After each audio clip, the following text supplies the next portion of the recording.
a new act. It started with Missouri's proposal to become a state, but not only a state, but a slave state. The North, on the other hand, opposed this since it will create an imbalance between slave states and free states.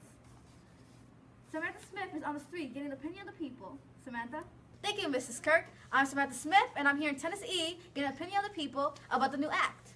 So what's your opinion about the new act the union sets?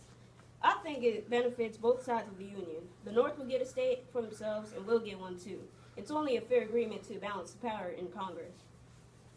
Thank you. And what is your opinion about this new act set by the unions? I have no problem with these states joining our union. Thank you. The new act has done its job and eased the civilians' anger, but with time, will the Missouri Compromise only bring up more issues? Or will it keep up with its task?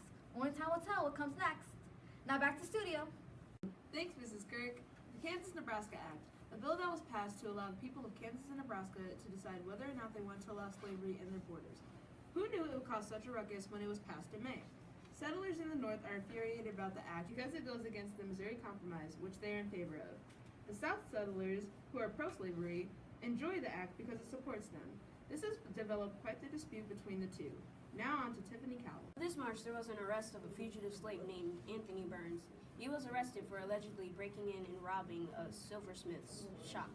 It was reported that two anti-slavery groups, one white and the other black, had a meeting regarding to the arrest of Burns. White abolitionists decided to have a peaceful protest, but quickly ended their meeting as soon as they heard the news that the black group, led by Thomas Wentworth Higginson, were going to charge towards the courthouse to rescue Burns. A forceful entrance made by the black group with a battering ram, but that quickly ended after a deputy died from a stabbing. Everyone quickly retreated afterwards. This trial decision was on June 1st, 1854, and sadly Burns did not have luck this time. He was convicted as a fugitive slave and will be going back to Virginia with his owner, Settle. This is Tiffany Cowell reporting here live in Boston, New York. Behind me is the crowd, the aftermath of the crowd here gathered to watch Anthony Burns walk back into slavery. Sir, would you like to give your opinion on the court decision? Well, it annuls all past compromises with slavery and makes all future compromises impossible. Thus it puts freedom and slavery face to face and bids them to grapple. Oh, sir, could you come here? Would you like to give your opinion on the court decision? Of course I will. Well, my opinion is this would have never happened if he stayed true to what he is, and that's property. I agree strongly with this court decision. Oh, okay. Well, bring this back to the studio. Thanks, Tiffany. Today is March 6, 1857. I'm currently right outside the United States Supreme Court, where they are just finishing up the Dred Scott case. Now, Scott is an enslaved African-American man who lived here in the United States.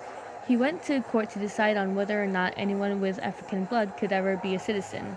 It truly is a big case, considering the decision on African Americans' freedom. Here's someone coming out now. Hello. Hi. So how did the case go?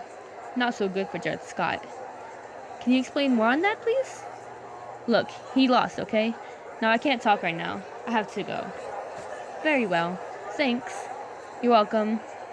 You heard it here, folks. You guys at home may want to think about what will happen now that Dred Scott lost the case.